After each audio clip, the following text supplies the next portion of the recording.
নমস্কার বন্ধুরা, ফুড বাংলা চ্যানেলে আপনাদের সবাইকে স্বাগত। আজ আমি এই দেখুন গাছ থেকে আমড়াগুলো পেড়ে নিয়ে এসেছি। এই আমড়ার টক মিষ্টি ঝাল আচার বানাবো। তো আপনারা এই ভিডিওটি প্রথম থেকে শেষ পর্যন্ত দেখতে থাকুন আমি কিভাবে আমড়ার আচার বানাই। আর এই গরমে আমড়ার আচার খুবই ভালো লাগে, আপনারা এটা 6 মাস 1 বছর রেখেও খেতে পারবেন। তো ভিডিওটি প্রথম থেকে শেষ পর্যন্ত দেখতে থাকুন, স্কিপ করবেন না। আমি কি বিশেষ মশলা ব্যবহার করি এই আমড়ার আচারে, তো চলুন ভিডিওটি দেখতে থাকুন। এই যে আমড়ার ছালগুলোকে আমি এভাবে ছাড়িয়ে নিচ্ছি। এই দেখুন আমড়ার ছালগুলো থাকলে পরে এটা কেমন যেন লাগে, মানে কষকষ একটু ভাব লাগে। তো তার জন্য আমি আমড়ার ছালগুলো ছাড়িয়ে নিলাম। আমড়ার আঠিটা শক্ত হয়ে গেছে, নাহলে মাঝখান থেকে চিড়ে নিতাম, আপনারা চাইলে চিড়ে নিতে পারেন। তো যার জন্য শক্ত হয়ে গেছে, চেরা যাবে না, তার জন্য আমি সাইডগুলো একটু এইভাবে বটিতে করে কেটে নিচ্ছি যাতে মশলাগুলো ভালোভাবে ঢোকে। আমড়াগুলো একটু আঁশ হবে সেই আমড়াই নেবেন, কচি আমড়া নেবেন না। কচি আমড়ার আচার একদম ভালো লাগে না, গলে যায় একদম। আর কচি থাকলে তখন একটু কষও থাকে আমড়াটায়, কচি আমড়ার আচার ভালো হয় না। একটু আঁশ হবে সেই আমড়াই নেবেন। এই যে আপনারা আমার ভিডিওতে যার গলার আওয়াজ পান সারাক্ষণ, এই যে তিনি দাঁড়িয়ে আছে, দুষ্টু করতে চলে এসছে।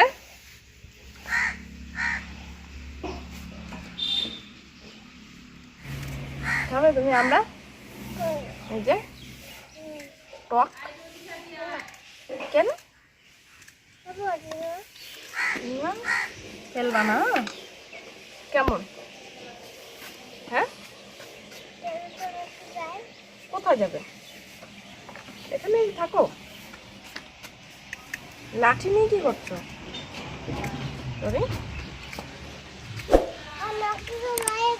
নকিকে মারবে?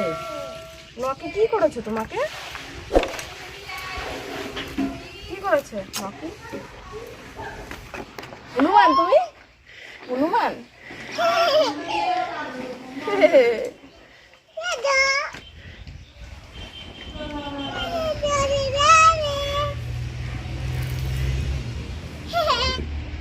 এই যে আমড়াগুলোকে আমি ভালোভাবে ধুয়ে নিয়েছি। ধুয়ে এবারে একটা শুকনো কাপড়ের ওপর রাখছি। আপনারা চাইলে এটা, আমি এখন যেহেতু সঙ্গে সঙ্গে তৈরি করছি, আপনারা চাইলে এটাকে 1 ঘন্টা রোদ্রেও শুকাতে পারেন।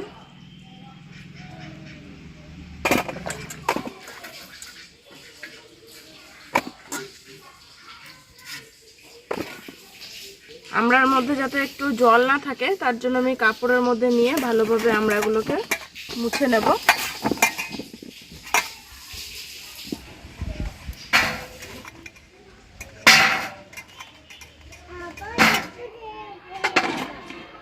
আমি এভাবে একটা একটা করে ভালোভাবে জলগুলোকে পরিষ্কার করে নিচ্ছি যাতে জল না থাকে, মুছে নিচ্ছি। রোদ্রে শুকালে ভালো হয়, কিন্তু আমি এখন সঙ্গে সঙ্গে তৈরি করব, তাই এইভাবে মুছে নিচ্ছি।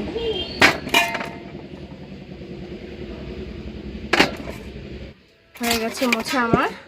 এবার আমি এই আমড়াগুলোর মধ্যে কিছুটা লবণ, কিছুটা হলুদ গুঁড়ো আর কিছুটা লঙ্কার গুঁড়ো দিয়ে মাখিয়ে কিছুক্ষণ রেখে দেবো।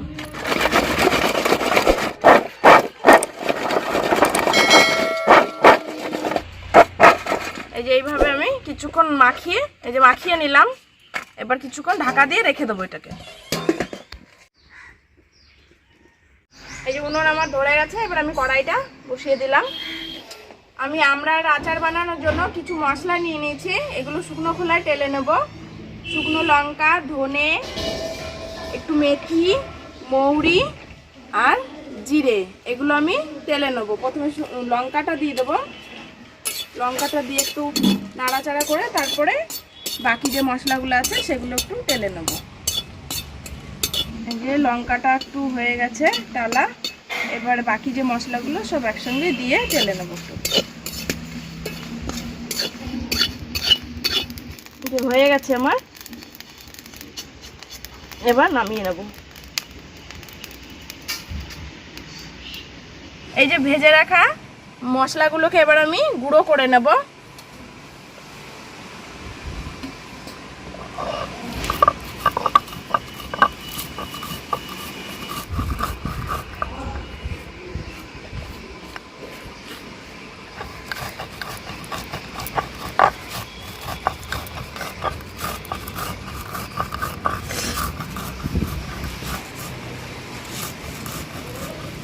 কড়াইতে এবার আমি তেল দিয়ে দেবো।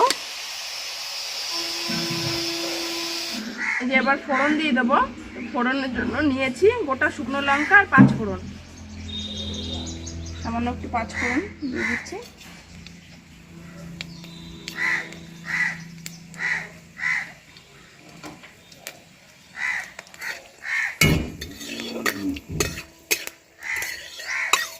এবার আমি আমড়াগুলো দিয়ে দেবো।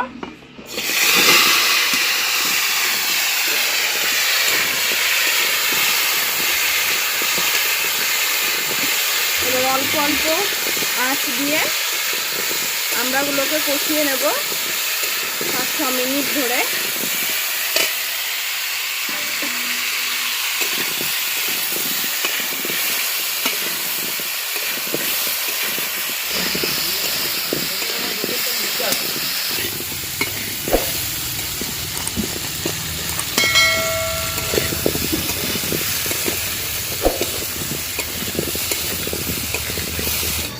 এই যে আমড়াটা আমার ভালোভাবে কষানো হয়ে গেছে।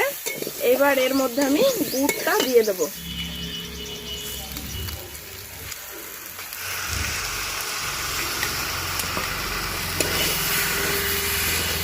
গুড়টা দিয়ে আমি নাড়তে থাকবো যতক্ষণ না গলে যায়। নাড়া বন্ধ করে দিলে নিচে কড়াইতে ধরে যাওয়ার সম্ভাবনা থাকে, তাই নাড়তে হবে গুড়টা দিয়ে।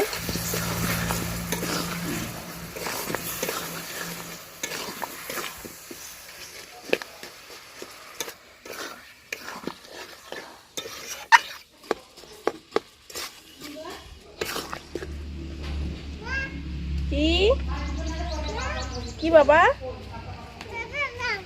চলে এসছো? এই যে আমার আচার খাবা? খাবা তো, বানাই তারপর তো খাবে।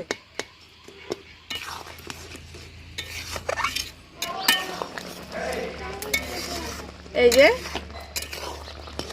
এবার আস্তে আস্তে করে জাল করে নিতে হবে দুধটা যতক্ষণ না শুকিয়ে যাচ্ছে।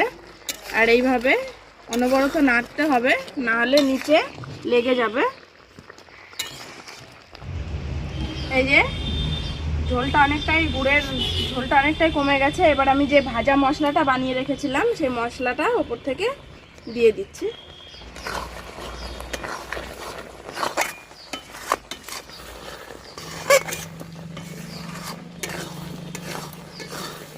এবার এর মধ্যে দিয়ে দেবো সামান্য একটু বিট লবণ। এবার এটাকে কিছুক্ষণ নাড়িয়ে চাড়িয়ে তারপরে নামিয়ে দেবো। এই যে আমার আমড়ার আচার তৈরি হয়ে গেছে, এবার আমি নামিয়ে নেব।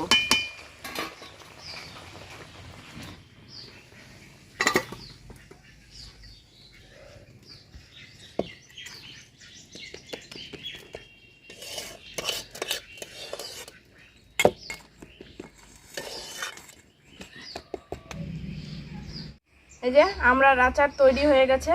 তো আপনাদের যদি এই রেসিপিটি ভালো লেগে থাকে তাহলে অবশ্যই একটি লাইক করবেন, কমেন্ট করবেন এবং শেয়ার করবেন। আর যারা আমার চ্যানেলটিকে নতুন দেখছেন তারা অবশ্যই আমার চ্যানেলটিকে সাবস্ক্রাইব করে রাখবেন এইরকম নিত্য নতুন ভালো ভালো রেসিপি পাওয়ার জন্য। তো আজকের ভিডিওটি এখানেই শেষ করছি। ভালো থাকবেন, সুস্থ থাকবেন আর আমাদের পাশে থাকবেন।